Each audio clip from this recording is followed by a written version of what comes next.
Բարև ձեզ, սիրելի հայրենակիցներ, կրկին շաբաթ եւ կրկին խաչմերուկ հավելված հաղորդաշարը, կրկին Գևորգ Հարությունյանի հետ միասին։ Այսօր քննարկում ենք արևմտյան, պատկերավոր ասած, արևմտյան եւ արևելյան ինտեգրացիոն գործընթացները, ինչպիսի հաջողություններ ունեն, ինչպիսի խնդիրներ ունեն եւ որոնք են այդ ինտեգրացիոն գործընթացներից ավելի նախընտրելի աշխարհի պետությունների համար։ Այս պայմանությամբ գլոբալիզացիայի այս ակտիվ փուլում շատ դժվար է հասկանալ, թե տվյալ պետությունը ավանդաբար որ ինտեգրացիոն կազմակերպությանը կարող է անդամակցել, քանզի Եվրոպայում գտնվող Բելարուսը կարող է անդամակցել Շանհայի համագործակցության կազմակերպությանը կամ BRICS-ին կարող է անդամակցել եւ հակառակը կարող է լինել։ Այնպես որ այսօր փորձենք հասկանալ, թե ինչ է կատարվում աշխարհում եւ ինչ հիմնական ուղղություններ կան ինտեգրացիայի եւ ինչպիսի ավարտ դրանք կարող են ունենալ կամ ապագա կարող են ունենալ։ Ողջույն Գևորգ։ Ողջույն Գրիգոր։ Թեման այսպես ավելի գլոբալ այսօր դիտարկենք եւ փորձենք հասկանալ, թե ինչ է կատարվում այսպես ասած ինտեգրացիոն դաշտում, ինչ նոր առաջարկություններ կան եւ ինչպիսի նոր իրողություններ կան, որոնք կարծում եմ պետք է մեր հայրենակիցները որ իմանան եւ փորձենք այս ամենի շուրջ քննարկում ծավալել հասկանալու համար իրավիճակը։ Թեման ինքնին կարելի է ասել այսօր մեր ընտրած թեման համամոլորակային բնույթի է։ Մենք հիմնականում որևէ տարածաշրջանի վրա ենք, չէ՞, միշտ այսպես ասած։ Մենք այսօր գլոբալ ենք անդրադառնում, ֆոկուս անում, իսկ այսօր գլոբալ է, որտեղ վերաբերում է ամբողջ ոլորակին։ Եվ այստեղ մենք առաջնային գործ ունենք դասական, ավանդական, այսպես ասած, համակարգերի եւ նոր աճող զարգացող համակարգերի հետ։ Դու ասացիր ավանդական համակարգեր, վստահ եմ այսօր նաև ՆԱՏՕ-ին ենք անդրադառնալու։ Այո, որովհետև ամենաավանդականներից մեկը ինքնին ռազմաքաղաքական դաշինք, բայց նաև այսօր անդրադառնալու ենք Շանհայի համագործակցության կազմակերպությանը, որը ստեղծվելով իբրև տնտեսական միավոր, այսօր նաև ռազմաքաղաքական բավականին լուրջ հայտ է ներկայացնում։ Դե ժամանակակից մոլորակում ամենայն դեպս տնտեսություն եւ քաղաքականությունը արդեն այնքան են փոխկապակցված։ Համաձայն եմ։ Իդեպ պետք է նշել, որ պատմականորեն էլ այդպես է եղել։ Հիմա դա ավելի ցայտուն է ժամանակակից աշխարհում։ Այսինքն կոնկրետ որ ստեղծվում էր կազմակերպություն ինչ որ կոնկրետ նպատակների համար, այսօր մենք գործ ունենք հիմնականում ունիվերսալ միջազգային կազմակերպությունների հետ, որոնք ամեն ինչով զբաղվում են։ Չմոռանանք, որ դեռ ժամանակին, երբ որ Կոնրադ Ադենաուերը եւ Շարլ դե Գոլը այսպես ասած գեներացրին ապագա ԵՄ-ի գաղափարը, ի սկզբանե միտքը տնտեսական էր, մտածումը տնտեսական համագործակցության, այո, միավորումը տնտեսական էր։ Եվ հետպատերազմյան Եվրոպայում ընդամենը մի քանի տարի առաջ պարտություն կրած Գերմանիան կարողացավ դառնալ լուրջ գործընկեր Ֆրանսիային։ Համաձայն եմ, ես կարծում եմ կհամաձայնվեց, որ միջազգային կազմակերպությունների եւ ինտեգրացիոն միավորների համար այսպես փորձա շրջան եղավ եւ անկյունակարային նշանակություն ունեցավ COVID-19-ը եւ այդտեղ արդեն երևաց թե որ ինտեգրացիոն կազմակերպությունը ինչպիսի կազմակերպվածություն ունի եւ ինչպիսի իմունիտետ ունի նման համամարտկային այդ չարիքներին դիմակայելու համար եւ հիշում ես եվրոպական միության ներսում այն այսպես կոչված դիմակային պատերազմները որ գնում էին թուրքերը իսպանացիների դիմակները չէին տալիս, իսպանացիները հույների դիմակները չէին տալիս, որոնք գալիս էին Չինաստանից։ Դե չմոռանանք հենց նույն Եվրոպայում էլ մեծ հաշվով այսպես ասած հաղթանակած դուրս եկան ամենակարգապահ ժողովուրդները։ Սա խոսքը գնում է հոլանդացիների, գերմանացիների, սկանդինավյան երկրների մասին, որոնք ավանդաբար կարգապահ են, դիսցիպլինան հարգում են։ Մեր հանգամանքի վրա էլ ես ուշադրություն դարձնեմ։ Շանհայի համագործակցության կազմակերպության եւ BRICS-ի երկրներում գրեթե խնդիրներ չառաջացավ առողջապահության կազմակերպման հետ կապված։ Արևմտյան ավելի հին եւ ավելի պոպուլյար ինտեգրացիոն միավորումներում այդ խնդիրները սկսեցին առաջանալ։ Բայց այստեղ մի փոքրիկ բայց էլ կա։ Արևմտյան մոդելը ինքնին շատ ավելի բաց է ինֆորմացիայի տրամադրման, տարածման, տեղեկատվության առումով։ այն արևելյան, այսպես ասած, մոդելի մասին երբ խոսում ենք, պետք է օբյեկտիվության համար նշել, որ այնտեղ շատ հաճախ ինֆորմացիան ավելի փակ է։ Համաձայն եմ։ Այսինքն մենք մեծ հաշվով շատ լիարժեք բազա չենք ունեցել համեմատական վերլուծության։ Այո, համաձայն եմ, բայց այն ինչ որ մենք հնարավորություն ունեցանք ծանոթանալու տեղեկատվությանը, առնվազն հիմք է տալիս նման եզրահանգում անելու։ Ավելին ասեմ, մենք խոսում ենք ՇՀԿ-ի Շանհայ համագործակցության կազմակերպության եւ BRICS-ի մասին, որոնք իրենց զարգացվածությամբ, իրենց հնայով մի քանի անգամ ավել են, քան օրինակ նույն Եվրասիական տնտեսական միությունը։ Բայց Եվրասիական տնտեսական միության ներսում անգամ գլոբալ դեղերի, դեղամիջոցների, առաջնային անհրաժեշտության ապրանքների, բժշկական պարագաների հետ կապված ճգնաժամեր չառաջացան։ Այո, չառաջացան։ Խանութներում հերթեր չգոյացան, բոլոր տեսակի առաջին անհրաժեշտության ապրանքները, սնունդը, դեղորայքը եւ այլն, ամեն ինչը ժամանակին մատակարարվել է։ Իսկ միգուցե մենք այստեղ գործ ունենք չափից ավելի հանգիստ վիճակի այս խնդրի հետ, ինչ եմ ես ուզում ասեմ, այսինքն հին աշխարհը եւ ինտեգրացիոն միավորը, դիցուկ եվրոպական միությունը այնքան հանգիստ էր, որ ամեն ինչ այսպես սահուն գնում է, այո, որ իրենց այսպես մի փոքր նեղություն չտվեցին ավելի, հա, ջանքեր գործադրել իրավիճակի կարգավորման համար, քան օրինակ այն երիտասարդ ինտեգրացիոն կազմակերպությունները, օրինակ կարծում եմ համաձայն ես։ Դե ինչպես նաև չմոռանանք, որ երիտասարդ, ինչպես ասում ես, ինտեգրացիոն կազմակերպությունները այդ մոդելը իրենք, որոնք դեռ ինչևէ ունեն կայանալու խնդիր, վերցրել են նույն ԵՄ-ի փորձ, այսինքն վերցրելով նույն ԵՄ-ի փորձը, բնականաբար իրենք ավելի շատ են շահագրգռված տարբեր տարատեսակ առումներով ոլորտներում, իրենց ավելի լավ ներկայացնելու համար, այսինքն ռեպրեզենտատիվ խնդիր կա եւս այստեղ։ Տես, Եվրոպական միություն, մեծ յոթնյակ, ՆԱՏՕ։ Մյուս կողմը Շանհայ համագործակցության կազմակերպություն, BRICS եւ ինչ որտեղ նաեւ ԵԱՏՄ թեկուզ ծավալային առումով բնականաբար անհամապատասխան են իրար։ Վերջին զարգացումները, վերջին տնտեսական այդ ճեղքումը, որ ցույց է տալիս այսօր Շանհայ համագործակցության կազմակերպությունը եւ նաեւ BRICS-ը, բավականին անենանելի վիճակի առաջ են կանգնեցրել նույն Եվրոպական միությանը, քանզի Եվրոպական միությունը միշտ ինչով է աչքի ընկել իր որակյալ մարդկային կապիտալ։ Միանշանակ։ Որակյալ մարդկային կապիտալ, որակյալ արտադրանք, աշխատուժ, այսինքն մենք միշտ բարձր որակավորում ունեցող մասնագետներ, այո, բայց ներկայիս փուլում գլոբալիզացիայի պայմաններում ստացվում է, որ քանակը աստիճանաբար սկսում է դուրս մղել որակին։ Հասկանալի է եւ այսինքն եթե օրինակ դիցուկ նույն մեքենան, որ պիտի արտադրվի Եվրոպական միությունում, նրա արտադրության համար աշխատողը պայմանական եմ ասում, ժամը պետք է ստանա 100 եվրո, հարավ-արևելյան Ասիայում նույն մեքենա արտադրության պայմաններում աշխատողը 1 ժամի համար ստանում է 10 եվրո։ Եվ աշխատում է։ Եվ աշխատում է, եւ դրա արդյունքում ինչ եմ ասում, քանակը աստիճանաբար բերում է որակի։ Դե չմոռանանք, որ նույն գերմանական ավանդական այսօր այդ բառը շատ է օգտագործվելու խոշոր ավտոընկերությունները արդեն քանի տարի է համագործակցում են նույն Չինաստանի հետ։ Շանհայ համագործակցության կազմակերպության մասին խոսենք, ինքը միշտ է առանձնացել ըստ էության եւ ես այդ կազմակերպությանը նկատմամբ առանձնահատուկ վերաբերմունք ունեմ եւ չեմ էլ թաքցնում։ Քանզի Շանհայ համագործակցության կազմակերպությունը այդ բառը շատ է մեր հանրության կողմից օգտագործում, կլասիկ օրինակ է ցույց տալու համար, թե ինչպես ինտեգրացիոն միավորը կարող է նաեւ տարածաշրջանային անվտանգության ապահովման համար բավականին լուրջ միջոց լինել։ Այն օրվանից երբ իհարկե վերջի պատերազմը չհաշված, որովհետև այս վերջին պատերազմը գերտերությունների պատերազմն էր Պակիստանի եւ Հնդկաստանի միջոցով, դա ակնհայտ է, այսինքն այնտեղ գնում էր Միացյալ Նահանգներ, Չինաստան հիմնական արժակատումը, այս երկու երկրների միջոցով ուղղակի։ Այն օրվանից երբ 19 թվականից Պակիստան եւ Հնդկաստանը դարձան Շանհայ համագործակցության կազմակերպության անդամ, գլոբալ առումով Հարավային Ասիայում որևէ խնդիր չէր եղել։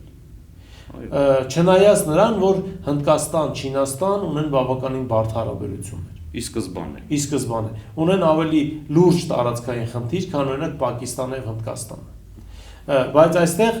այս ամենը ցույց է տալիս, որ եթե կա կոոպերացիա եւ եթե կա տնտեսական բավականին լուրջ համագործակցություն, որը ձեռնտու է բոլորին, այո, քաղաքական, տարածքային, չգիտեմ, բոլոր տեսակի խնդիրները ըստ էության մղվում են երկրորդ պլան։ Դե նույն հիմա զուգահեռ անցկացնենք ԵՄ-ի հետ կապված երկրորդ համաշխարհայինից հետո, երբ որ կնքվեց հաշտությունը, հա, Պոցդամյան խաղաղության հաշտությունը, սկսվեց նոր կյանք, այսպես ասած, հա, կոնտինենտալ Եվրոպայում, բնական է այնտեղ էլ շատ-շատերը ունեին խնդիրներ, թե տարածքային եւ այլն, բայց ընտրվեց այո մի համակեցության մոդել, որտեղ ինչպես դու ես ասում, բոլոր կողմերը գոհ են։ Տնտեսական համակեցության մոդելը, այո, բոլորն են շահում են։ Հիմա փորձենք այս ամենը պրոյեկտել մեր տարածքին։ Եվ կրկին եմ ասում Ֆրանսիա, Գերմանիա, իրենք դարեր ի վեր ունեն խնդիրներ իրար մեջ, բայց ի վերջո հասկացան, որ կարելի է նորմալ հարմոնիկ կյանքով ապրել։ Համաձայն եմ, եւ եթե մենք սա մի փոքր այսպես տեղափոխում ենք դեպի մեր տարածաշրջան եւ մոդելավորում մեր տարածաշրջանի օրինակով, կարծում եմ կհամաձայնվես, որ առաջ քաշված այդ բանաձևը 3 գումարած 3, այո, կլասիկ առումով կարող է լինել կրկնությունը այն ամենի, ինչ որ կատարվեց Եվրոպական միությունում, իհարկե մի փոքր այլ տեսակետով, իր սպეციფიკայով, տնտեսական հարաբերությունները զարգանալով նպաստում են կամ նպաստելու են, որպեսզի խնդիրները դրվեն երկրորդ պլան, եթե դրանք կան, եւ երկրորդ ամենակարևորը, այն խնդիրները, որոնք կան տարածաշրջանում, լուծվեն տարածաշրջանի պետությունների կողմից եւ նրանց մասնակցությամբ։ Այսինքն բացառվի երրորդ կողմի միջամտությունը, ինչը օրինակ Եվրոպական միությունը ձեռքից բաց թողեց ուկրաինական ճգնաժամի հետ կապված։ Որ հնարավոր էր Եվրոպական միության ներսում այս ամեն ինչը, Եվրասիայի ներսում այս ամեն ինչը քննարկել եւ փորձել կարգավորել խնդիրը, բայց փաստացի ինչու էր Եվրոպական միությունը մինչև 2022 թվականը համեմատաբար կամ ոչ համեմատաբար շատ բարեկեցիկ կյանքով ապրում, որովհետև իրենք չէին այն ղեկավարությունը, որ կար Եվրոպական միությունում մինչև 13, 14, 15 թվականները, որի վերջին մոհիկան Անգելա Մերկելն էր։ Իրենք չէին թողում, որպեսզի Եվրոպական միությունը օգտագործվի իրենց ամենից կարևոր դաշնակցի Միացյալ Նահանգների կողմից նրա շահերը Եվրասիայում սպասարկելու։ Կարելի է ասել, որ 45 թվականից պայմանականորեն դեպի մեր օրերը մեծ հաշվով դա ողջ եվրոպական աշխարհամասի պատմության մեջ ամենախաղաղ դարաշրջանն է եղել։ Մի հատ էլ համեմատություն։ Եթե Հարավսլավիայի կոնֆլիկտը մի կողմ դնենք 90-ականներին, որը ցավոք շատ արյունալի մեծ կոնֆլիկտ էր, խաղաղ է եղել Եվրոպայում։ Եվ նաև Կոսովոյի հետ հարցը մինչև 2008 թվականը։ Միջալյուց 2008 թվականին կարծում եմ ամեն դեպքում Եվրոպական միությունը շատ ավելի խոհեմ գտնվեց Հարավսլավիայի, Սերբիայի հետ կապված եւ չգնաց Սերբիայի հետ վերջնական հարաբերությունների, այսպես սրման եւ Սերբիան չդարձրեց նոր պատերազմի, այսպես թատերաբեմ, ինչպես եղավ Ուկրաինայի պարագայում, բայց Ուկրաինայի պարագայում կամ չկարողացան կամ չցանկացան։ Հիմա եթե մենք փորձում ենք զուգահեռներ անցկացնել BRICS եւ ՆԱՏՕ կամ Շանհայ համագործակցության կազմակերպություն ՆԱՏՕ, հա, եթե չնայած այդպես խնդիրները մի փոքր տարբեր են։ Դե եւ խնդիրները եւ քաշային կատեգորիաները իրականում տարբեր են։ Կա մեկ հեգեմոն Միացյալ Նահանգներ, որ թելադրում է բոլորին։ Եվ ինչ որ առումով այդ ինտեգրացիան աստիճանաբար սկսում է դոփել տեղում եւ կողմերը ուղղակի սկսում են չհասկանալ, թե իրենց հիմնական նպատակը որն է։ Եթե ՆԱՏՕ-ն ստեղծվել էր Խորհրդային Միության դեմ Վարշավյան պակտի դեմ, ապա Խորհրդային Միություն չկա, Վարշավյան պակտ չկա։ Հետևաբար տրամաբանորեն չպիտի լինի նաև ՆԱՏՕ։ Ինչպես նաև այստեղ կարելի է հիշատակել մի պատմական փաստ, գրեթե այսօր մոռացված, որ կհիշեր ժամանակի Խորհրդային Միությունը ինչ դիմում էր ներկայացնում։ Մտնի ՆԱՏՕ-ի, մտնի ՆԱՏՕ, եւ որը բնած անպատասխան է։ Իրականում դա մի քիչ բարդ իրավիճակ, ավելի քան բարդ իրավիճակ է ստեղծվել։ Հիշում ես Քլինտոնին նման առաջարկ նաև Ելցինին։ Այո, ինչ պատասխան են։ Այո, պարզ է չեն ասելու, պաշտոնապես ոչ էլ չեն ասի։ Այդ հարցը թողեցին անպատասխան։ Այո, այդ հարցը բնավ բայց օրինակ Շանհայում հատուկ ընդգծված, իհարկե բոլորը հասկանում են, որ սա Չինաստանի շուրջ է, բայց մենք չենք տեսնի մի դեպք, երբ Չինաստանը օրինակ ստիպի կամ սպառնա իր դաշնակցին Շանհայի գծով, օրինակ Միացյալ Նահանգները Իսպանիային սպառնում է որ Իրանում ինքը չի օգնել, այ քեզ կհանենք ՆԱՏՕ-ից, այ ձեր գումարները բայց տրամաբանորեն դա իհարկե կհարթվի կգնա։ Դա պոպուլիզմ է, բայց փաստը մնում է փաստ, որ արևելյան, չնայած ավելի տաքարյուն լինելուն, չնայած ավելի բարդ տարածաշրջան լինելուն, բայց արևելյան ինտեգրացիոն կազմակերպությունները, եթե այսպես դե չբացառենք, որ իրենք էլ ախր դու ինչպես ասեցիր, փորձը ուսումնասիրել են։ Դրա համար էլ ավելի հաջող են զարգանում։ Դրա համար էլ ավելի հաջող են զարգանում։ Եվ իրենք, քանի որ նոր զարգացող տնտեսություններ են, իրենք նոր են հայտ ներկայացնում, ամեն կերպ ջանքեր են գործադրում հնարավորինս բարձր ցուցանիշներ ցույց տալ տարբեր ոլորտներում։ Եթե կարելի է մի փոքրիկ էլ օրինակ, այն արևմտյան կիսագնդից վերցնենք ԱՊԿ-ն, ամերիկյան պետությունների կազմակերպությունը, որին անդամ են բոլոր, թե Լատինական Ամերիկա անդամները, թե ԱՄՆ-ն, Կանադան։ Այնտեղ եւս ժամանակին, իդեպ դա կարելի է ասել ԱՄՆ-ի խավորությամբ դա եղավ, ստեղծվեց գլոբալ առումով այդ կազմակերպությունը, ամերիկացիներն ինչ հասկացան, որ նույն լատինաամերիկյան երկրները, ովքեր իրար մեջ ունեն խնդիրներ, բերեք մի հատ ինտեգրացիոն տնտեսական մոդելի շուրջ հավաքենք։ Եվ քանի տասնամյակ է դա բարձր մակարդակի վրա աշխատում է։ Այսինքն այդ տնտեսական ընդհանուր շահույթը շատ կարևոր է։ Տնտեսականը միշտ էլ եղել է առաջնային բոլորի համար։ Իհարկե քաղաքականը քաղաքական, այդ ամեն ինչը բոլորը հասկանում են, բայց ինչպես ասում են, քաղաքականը քաղաքական, բայց ուտել ցանկանում են բոլորը, թե պատկերավոր ասենք։ Հիմա հետ ենք վերադառնում Ասիա, հետ ենք վերադառնում Հարավ-Արևելյան Ասիա եւ հետ ենք վերադառնում BRICS։ Մենք ունենք մի իրավիճակ, երբ արևմտյան ինտեգրացիոն միավորները չեն կարողանում գալ հասնել արևելք, պատկերավոր ասած։ Արևելյան ինտեգրացիոն միավորը արդեն հասել է արևմուտք,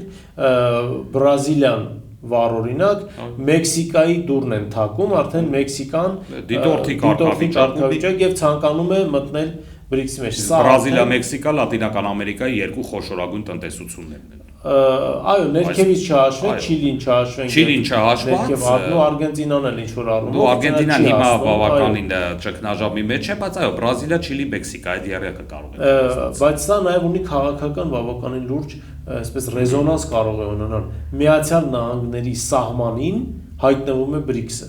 Այսինքն BRICS-ը դառնում է սահմանակից Միացյալ Նահանգների հետ եւ տնտեսական, եւ բնականաբար աշխարհաքաղաքական տեսանկյունից սա չի մտնում Միացյալ Նահանգների տնտեսական եւ քաղաքական շահերի մեջ։ Քանզի եթե BRICS-ը, որը ավելի մեծ բան ունի առաջարկելու, քան օրինակ նույն Մերկոսուրը կամ նավթան, Հյուսիսային Ամերիկա եւ Լատինական Ամերիկայի երկրներին, BRICS-ը ունի առաջարկելու շուկա։ Եվ իդեպ թե Մերկոսուրը, թե նավթան շատ ավելի հին են, քան BRICS-ը։ Բնականաբար, բայց BRICS-ը առաջարկելու ինչ ունի? Ունի շուկա։ BRICS-ը ունի առաջարկելու տեխնոլոգիաներ, BRICS-ը ունի առաջարկելու տասնամյակներ անցած տեխնոլոգիաներ, որոնք արվել են, ստեղծվել են Եվրոպայում, Արևմուտքում, բայց շատ բարեհաջող կերպով յուրացվել են արևելքի ինտեգրացիոն կազմակերպությունների կողմից եւ շատ հաջող այսօր աշխատում են։ Բացի այդ, BRICS-ը ունի առաջարկ այն առումով, որ համաշխարհային հնայի մոտ 70%-ը բաժին է ընկնում անդամ երկրներին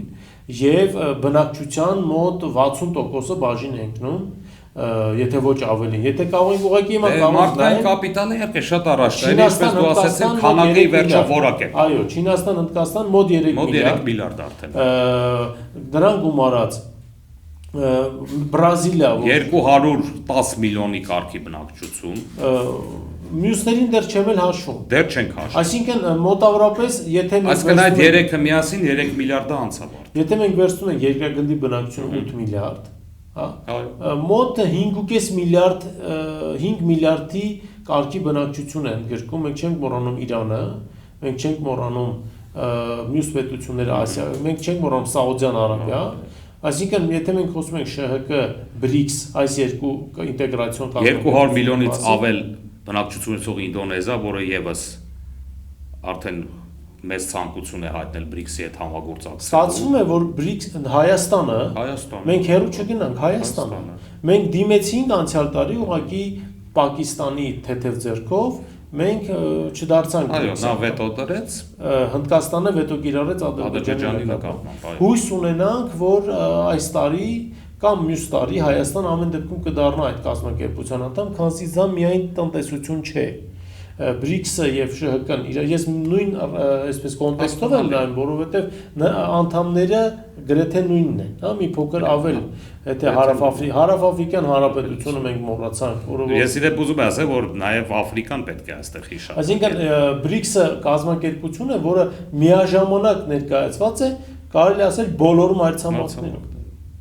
Իհարկե այնտեղ Ավստրալիայում ուրեմն չկա, բայց Ամերիկա մայրցամաքում կա, Աֆրիկայում աշխարհամասում կա, այո, աշխարհամասում կա, Աֆրիկայում կա, Եվրոպայում կա, Ասիայում բնականաբար կա։ Եվ եթե փորձենք հետահայաց գցել անցած ճանապարհների վրա եւ իրենց գրավչության վրա, ապա մի հանգամանքի վրա էլ ցանկանում ուշադրություն դարձնել։ Ոչ Շանհայի համագործակցության կազմակերպությունը, ոչ BRICS-ը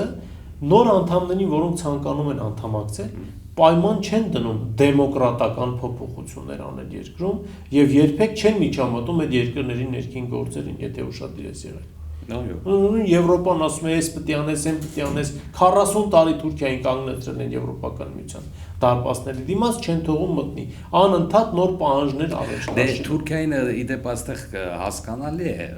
ցանկություն ավելի շատ չունեն։ Այդ դեպքում միգուցե տես, դրա առանցած նոր պայմաններ են։ BRICS-ը եւ ՇՀԿ-ն նաեւ ազնվության առումով տարբերվում են, կամ ընդունում են, կամ չեն ընդունում։ Բայց բերել կազմակերպության առաջ կանգնեցնել Թուրքիայի նման պետությանը ես դա հասկանում եմ իհարկե, այո, աշխարհական շահերի համար կա ի տարբերություն արևմտյան մոդելի, այ արևմտյան մոդելը ինչ է կարողանում էքսպորտ անել արտաքին աշխարհ, այ դա մարդու իրավունքներ, ժողովրդավարություն եւ այլն, դա իրենց հենասյուներն են։ Այս արևելյան մոդելը իրականում ի սկզբանե չի էլ հանդիսանում նման արժե համակարգի։ Դրա համար էլ ավելի գրավիչ է։ Ես դա ինչ որ դրական բացական առումով չեմ ասում, փաստ են արձանագրում։ Դրա համար էլ ավելի գրավիչ է։ Դրա համար էլ պետությունների համար ավելի ընկալելի։ Հիմա տես, Եվրոպական միությունում կա մեկ եվրոկոմիսար, որ Հայաստան էլ եկավ գնաց, Մարտակոս, Սլովենիայից է։ Եվ այս Մարտակոսը ասում է, որ այն անդամները նոր, որ կմտնեն ԵՄ, հնարավոր է եւ չունենան հավասար ձայնի իրավունք։ Սա արդեն նոնսենս է։ Եվ սրան առաջին արձագանքեց Վրաստանը։ Իսկ ինչ է ստացվում։ Պարտավորություններ բոլորս ունենք պարտավորություն, բայց երբ հերթը գալիս է մեր շահերը պաշտպանելուն, մենք ձայնի իրավունք չունենք։ Հա, այն մոդելում նման խոսակցություններ չկա։ Հետևաբար այս պահին գոնե արձանագրենք, որ հաջողությունները այն մյուս մոդելի, արևելյան մոդելի, այսպես ինտեգրացիայի, նաև մեծամասամբ կախված այն հանգամանքի հետ, որ լրացուցիչ բարդություններ եւ անհասկանալի ձևակերպումներ մցրած չի ոչ կանոնադրության մեջ, ոչ էլ ընդհանրացական։ Այնտեղ դա գնում է 4 համագործակցություն, տնտեսություն եւ այլն եւ այլն։ Տնտեսություն, որը հետո վերաճում է նաև ռազմաքաղաքանի BRICS-ի օրինակով, որ մենք պետք է խորացնենք ռազմաքաղաքական համագործակցությունը, Սի Ցզինպինի ասածը, որը որ որոշակի առումով անակնկալ էր մյուսների համար, քանզի դրանք հետաքրքիր հանգամանք էլ նշենք, այսքանի մասին որ խոսում ենք, չեն կարող չխոսալ կրթության մասին։ Հաստատ մի դեռ 30 տարի առաջ շատ զարմանալի կլիներ տեսնել բրազիլական կամ չինական բուհ, հա, բարձրագույնությունական, որտեղ մասսայական գնում են սովորելու, մասսայական արտերկրից գնում են սովորելու, եւ որ նրանք հայտնվել են աշխարհի արդեն top 50-ի ցանկում, հնդկական բուհերը։ Այսինքն ավանդակաբար տեսնում ենք եվրոպական կամ հյուսիսամերիկյան բուհեր։ Այսինքն արևմտյան կրթության արտահանման արևմտյան մոդելը այսօր, հա, կամ կրթական դիվանագիտությունը, օրինակ նույն չինականը դառնում է գնալով գրավիչ։ Այո, համաձայն եմ։ Դե ես չեմ ասի իհարկե որ արևմտյանը ձախողվում է, ոչ, դա ես համամիտ չեմ։ Պոպուլարության առումով, պոպուլարության առումով։ Դե ինչպես նաև այդ արևելյան բուհերը այնտեղ ուսմանվարձնել շատ ավելի գրավիչ է, դա էլ պետք է նշել։ Եվ նաև այն կրթաթոշակները, որ տրամադրվում է ուսանողներին, ի տարբերություն այո արևմտյանի։ Իհարկե այս պայդրությամբ մենք մեր ժամանակը բավականին արագ անցավ։ Այո, դեռ շատ բան կար խոսալու, բայց այս պայդրությամբ մենք արձանագրենք մի բան։ Բավականին այս գլոբալիզացիայի պայմաններում բավականին ակտիվ պայքար է գնում երկու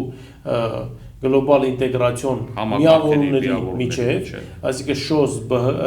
ուրեմն BRICS եւ ԵԱՏՄ-ն ու ինչ-որ առումով որպես կցորդ, եւ ՆԱՏՕ, մեծյոթնյակ եւ Եվրոպական միություն, թե առավելագույն ինչքան երկիր կքաշեն դեպի իրենց կողմ եւ բնականաբար իրենց նաեւ ազդեցություն այդ երկրներում կավելանա։ Այս պայդրությամբ կարծես թե դեռ Եվրոպական միությունը եւ գլոբալ արևմուտքը այս առումով պարտվում են այն առումով, որ մենք նշեցինք գրավչության առումով եւ դյուրին անդամակցության եւ տնտեսական օգուտների հետ կապված, կարծես թե այս բանը արևելյան ինտեգրացիոն միավորները համենայն դեպս չեն զիջում։ Դե չասենք պարտվում են, հաղթում են, համենայն դեպս չեն զիջում, դա ավելի ճիշտ է։ Բայց ապագայում հաշվի առնելով այն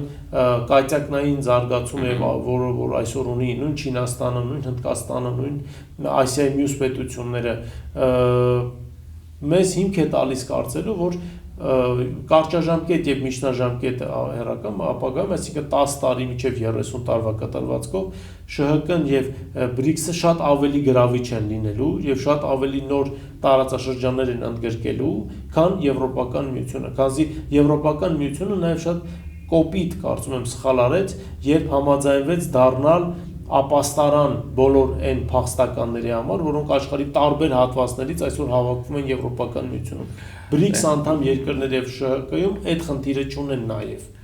Դե հասկանալի է չունեն, դե բայց Եվրոպական միությունն էլ որ այդ այսպես ասած ապաստարանը դարձավ,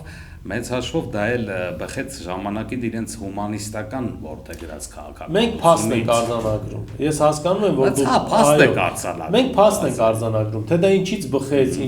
ինչն էր պատճառը, ով էր դրա մեղավորը, դա այլ հարց է։ Ամեն դեպքում մենք արձանագրում ենք փաստ, թե ինչն էր պատճառը, որ Եվրոպական միությունը հայտնվեց այս վիճակում, դա այլ քննարկման հարց է։ Մենք զուտ փաստ ենք։ Փաստը մնում է փաստ, որ լրացուցիչ մի քանի տասնյակ միլիոն փախստական Եվրոպական միությունը ստիպված է ընդունել, պահել, եւ դա բնականաբար իր տնտեսական միջոցների հաշվին, որոնք կարող էին ուղղվել նույն երկրի տնտեսության արդիականացմանը եւ այն մարտահրավերների դեմ պայքարելու, որ գալիս է այն ներուժը, որ իրենք ունեն։ Հատկապես այն ներուժը, որ իրենք ունեն։ Շնորհակալություն թեման միասին ուրեմն քննարկելու, վերլուծելու համար բավականին արագ անցավ ժամանակը։ Այս թեմաներն էին, որ այսօր մենք ցանկացանք անդրադառնալ, սիրելի հայրենակիցներ, ինտեգրացիոն կազմակերպությունները դա ապագան են մեր աշխարհի եւ ապագայի հիմքն են, եւ Հայաստանն էլ ակտիվորեն քայլեր է ձեռնարկում տարբեր ինտեգրացիոն միավորումներին միանալու համար, քանզի միասնական ջանքերով է հնարավոր միայն ապահովել տնտեսության զարգացում եւ կյանքի որակի բարձրացում մեր երկրում։ Այսօր այսքանն էր, դուք շարունակեք բաժանորդագրվել մեր YouTube-յան ալիքին, ինչպես նաև շնորհակալ ենք այն նվիրատվության համար, որ արվում է ձեր կողմից մեր ալիքի աշխատանքն անխափան ապահովելու նպատակով։ Այսօր այսքանն է, շնորհակալություն, կհանդիպենք հաջորդ շաբաթ։